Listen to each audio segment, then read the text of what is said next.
Halo semuanya, kembali lagi bersama saya Michael. Di video kali ini kita akan update keadaan market kripto, khususnya keadaan setelah FOMC meeting ya. Apa yang terjadi di dalam market kripto? Karena bisa kita lihat secara sekilas market memang mengalami kenaikan yang cukup luar biasa, naik sekitar 8,5%. Nanti kita akan bahas kira-kira analisanya apa dan apakah ini sebenarnya hanya sebuah bull trap. Bull trap ini artinya mungkin market naik untuk sesaat lalu akan dibanting lagi atau memang kita benar-benar breakout. Itu yang akan kita bahas berikut dengan berita dan analisa terbaru ya. Jadi kalau misalnya teman-teman suka video ini, jangan lupa untuk share videonya, like ataupun subscribe.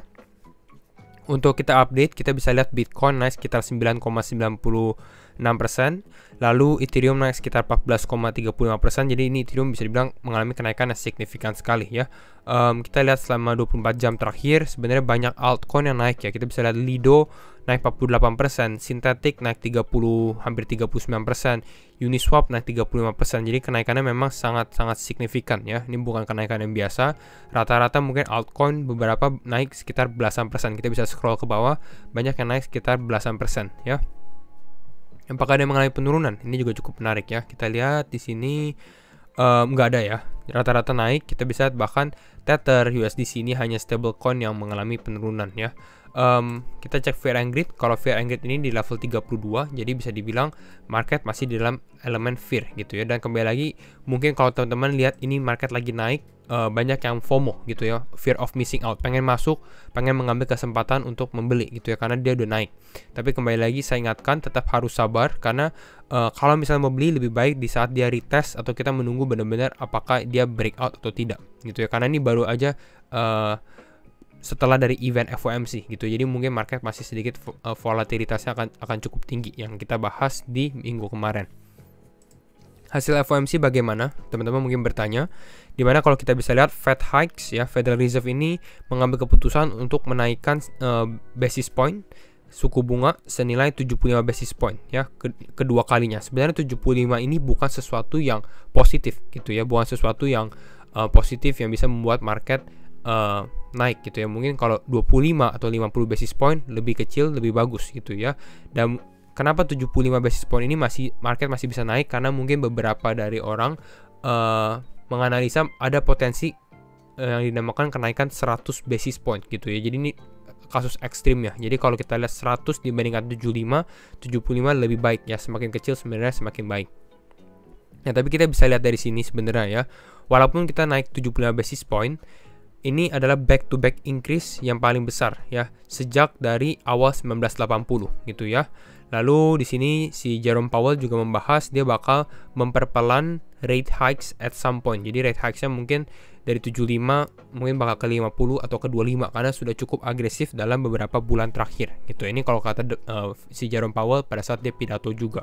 Kita bisa lihat dari sini 75 basis point for the second straight month, and Chair Jerome Powell said a similar move was possible again. Jadi mungkin ada kemungkinan untuk menaikkan suku bunga senilai 75 basis point, tapi ini tergantung dari data-data yang akan datang. Lalu si Jerome Powell ada sempat bilang bahwa rejecting speculation that the US economy is in recession. Jadi menurut dia US ekonominya ini sedang tidak resesi gitu ya. Nanti ini kita juga akan bahas karena ada beritanya ya. Lalu kita lihat dari sini, while another unusually large increase could be appropriate. Jadi sebenarnya mungkin bisa naik 75 atau 100 di next meetingnya, tapi ini akan bergantung dengan data between now and then atau sekarang dan nantinya. Mungkin nanti kita lihat inflasi dalam beberapa bulan ke depan apakah sudah mengalami penurunan atau belum. Kalau sudah mungkin akan ada penurunan ke 50 ataupun ke 25. Ini jadi masih tergantung gitu ya. Nah, bullish case-nya atau positifnya itu apa? Positifnya adalah FOMC berikutnya itu bukan di bulan Agustus ya. Di Agustus nggak ada. Berikutnya itu di bulan September tanggal 20 sampai tanggal 21. Jadi bisa dibilang mungkin bulan Agustus ini nggak ada kebijakan-kebijakan yang baru. Mungkin market akan cenderung lebih stabil gitu ya, lebih bisa mengikuti keadaan ini tanpa ada efek makro, tanpa ada misalnya suku bunga, FOMC dan lain-lainnya. Dan kalau kita lihat berita GDP ya, ini juga menarik. Di sini data GDP baru keluar, baru beberapa jam yang lalu keluar. GDP falls further in quarter 2. Jadi sebenarnya turun di kuartal 2 ini turun. Nah, dan kita nggak mau sebenarnya dia turun. Turun ini cukup memberikan negatif sinyal ya. Kenapa negatif sinyal? Karena di sini dibahas a widely used technical definition. Kembali lagi hanya adalah definisi teknikal, bukan artinya harus gitu ya. Hanya definisi teknikal bahwa kalau misalnya GDP mengalami penurunan dua kuartal berturut-turut gitu ya. Ini yang kita alami sekarang, bahwa artinya adalah ekonominya mengalami resesi gitu ya. Dan kita bisa lihat di tahun 2022 di kuartal 1 dan di kuartal 2 ini kita negatif gitu. Ini mengalami negatif, bukan positif. Artinya seharusnya menurut teknikal kita di dalam resesi. Cuma kenapa market ini masih naik terus gitu, padahal ini bisa dibilang resesi karena mungkin dari beberapa respon gitu ya. Kalau kita lihat di Jerome Powell punya press conference pada saat FOMC gitu ya, di sini dia bahas bahwa dia nggak menyebutkan ini adalah sebuah resesi karena dia melihat beberapa faktor lain, bukan hanya dari GDP aja gitu ya. Yang dia lihat adalah salah satunya adalah labor market gitu ya, ketenaga pekerjaan gitu ya.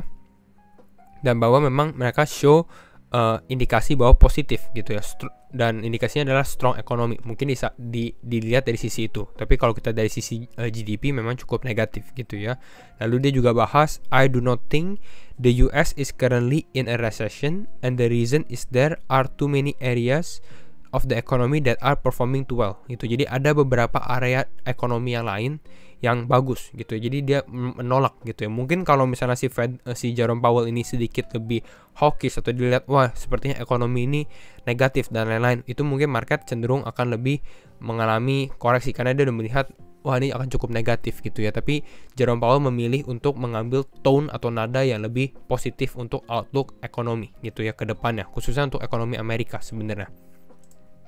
Next up kita ada technical di sini. Kalau kita dari Tech Dev di sini dia bahas dia mengambil 11-year RSI atau Relative Strength Index gitu ya. Kita bisa lihat dari sini memang RSI di bawah sini gitu ya. Ini memang di dalam channel ya, di dalam channel, dan memang sempat testing di channel bawahnya. Jadi kalau misalnya kita lihat seperti ini dan ini berlaku, artinya mungkin ini kita akan mulai mengalami kenaikan kembali istilahnya ya, karena kita sudah hit RSI di bagian bottomnya ya. Bahkan ini di dalam candle, kalau teman-teman perhatikan di sini ini 2W, artinya 2 minggu gitu ya. Jadi ini cukup panjang secara time frame-nya.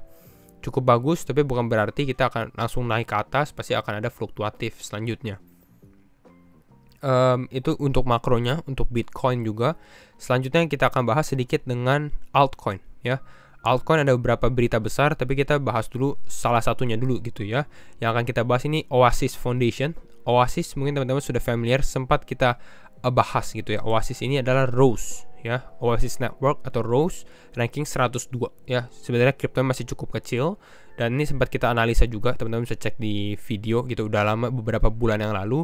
Dia adalah altcoin di bagian layer 1 gitu ya. Fundamentalnya cukup ada, mungkin nanti kita akan update lagi secara fundamentalnya gitu ya. Tapi secara sekilas bahwa Oasis ini baru aja partnership dengan Meta ini Facebook gitu ya. Dan memang ini sudah kita bahas juga mungkin dari tahun lalu gitu ya. Memang Oasis ini ada channel untuk masuk ke dalam Meta, dan di sini dia partnership ke dalam AI modelsnya. Lalu dia juga akan protect people privacy. Memang mereka juga mementingkan privacy di dalam networknya gitu ya. Jadi ini cukup bullish untuk Oasis, dan kita bisa lihat dia mengalami kenaikan sekitar 30%. Jadi bukan kenaikan yang kecil sebenarnya. Apakah sekarang waktunya untuk masuk? Saya sarankan mungkin tidak gitu ya. Tapi ini mungkin bisa dilihat untuk akumulasi gitu, akumulasi panjang, bisa dipantau dulu gitu ya. Untuk Oasis, kita sekarang masuk aja ke dalam analisa teknikal untuk Bitcoin secara khususnya, karena kita mau tahu apakah dia breakout atau tidak gitu ya. Dan kita bisa lihat di time frame 4 jam. Sebenarnya kalau kita lihat ini kenaikan FOMC, apakah saya expect kita bakal pump setinggi ini? Tidak gitu ya. Tapi memang kita sempat bahas di video terakhir, ada kemungkinan Bitcoin bisa pump, tapi mungkin akan ada rejection gitu ya. Mungkin di area 21.600 atau 21.700-an, ataupun di bagian resisten lainnya dia di sini yang warna putih gitu ya. Tapi ternyata hasil dia mengalami breakout. Tapi kita sudah bahas bahwa kita lebih baik wait and see, karena volatilitasnya memang cukup tinggi juga gitu ya pada saat FOMC. Dan memang kita bisa lihat dia mengalami kenaikan sangat signifikan. Ini dari satu candle aja, ini naik sekitar di sini 6% atau bahkan bisa sampai 7% gitu ya. Lalu sampai sekarang ini naik sekitar 10% untuk Bitcoin. Jadi ini yang terjadi pada saat FOMC. Bitcoin memang sudah break resistannya dia, resisten trendline ini. Jadi bisa dikatakan dia breakout. Nah, pertanyaan adalah apakah ini benar-benar kita breakout atau tidak? Secara volume for hour candle ini cukup suportif gitu ya. Lalu di sini sempat pump lagi baru beberapa jam yang terakhir. Tapi untuk sekarang sebenarnya Bitcoin ini lagi berada di dalam minor resistance, minor aja. Jadi lebih mudah untuk dia break resistance ini sebenarnya ya. Tapi kalau kita perhatikan di sini memang Bitcoin sekarang berada di dalam resistennya. Di area berapa? Di area 23.700, 23.600, 23.700. Tapi saya lihat kalau misalnya momentum ini ada potensi sebenarnya untuk Bitcoin mencoba untuk testing ke area level 24.200, kembali lagi ke area ini gitu ya. Nah, mungkin di area ini tetap cenderung karena keadaan makro sebenarnya belum terlalu membaik gitu, belum terlalu membaik. Saya masih cenderung mungkin ada potensi market mengalami penurunan, jadi masih hati-hati. Kalau mau masuk pun saya lebih prefer untuk masuk ke dalam pada saat dia mengalami retest kembali gitu ya. Jadi kira-kira itu untuk Bitcoin yang perlu kita perhatikan. Kita akan lihat selama 1 atau 2 hari ke depan bagaimana. Kita lihat dulu di dalam time frame daily ya, biar ada gambaran. Ini kita close semua gambaran, bisa kita lihat. Kalau kita lihat dari time frame daily, di sini kita bisa lihat kita ada massive volume gitu ya. Di sini 4 hari berturun-turun kita mengalami downtrend secara volume gitu ya. Lalu di sini kita ada 2 spike volume untuk buy-nya, tapi sebenarnya volume buy-nya ini belum terlalu kuat gitu. Tapi nanti kita lihat ini, karena ini belum closing sebenarnya ya untuk hari ini, masih 8 jam lagi, apakah volume buy-nya akan lebih besar atau tidak gitu. Secara volume lebih besar atau tidak. Tapi kalau kita lihat secara candle weekly, di sini kita candle weekly. Nah, ini kita menggunakan yang resisten yang kita bahas. Nah, ini yang perlu kita perhatikan.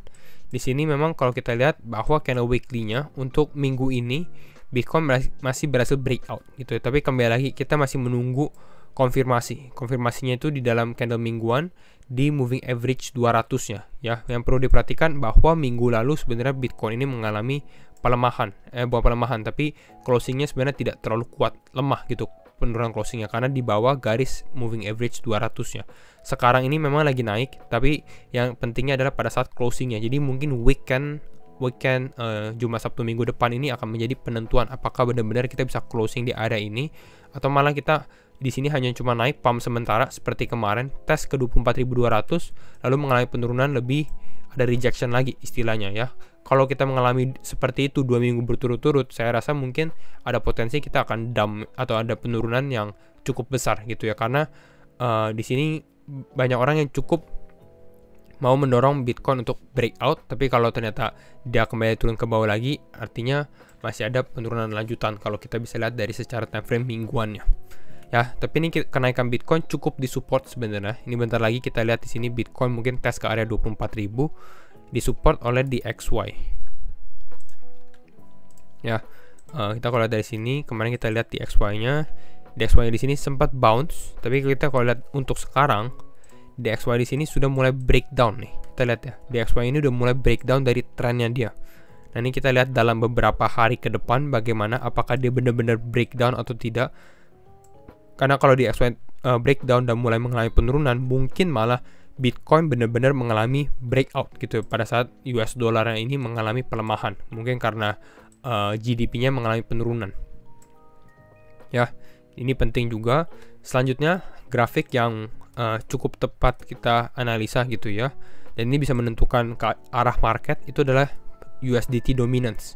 Kita bisa lihat kemarin kita sempat bahas bahwa dia masuk ke dalam posisi resisten ya, USDT dominance-nya, dan sekarang dia memang mengalami penurunan lebih dalam lagi. Artinya apa? Artinya di sini money atau USDT yang disimpan orang gitu ya, untuk big funds ataupun untuk retail gitu ya, mulai digelontorkan lagi, dimasukkan lagi ke dalam market, ke dalam altcoin. Makanya altcoin mengalami kenaikan dan USDT dominance-nya ini mengalami penurunan lagi.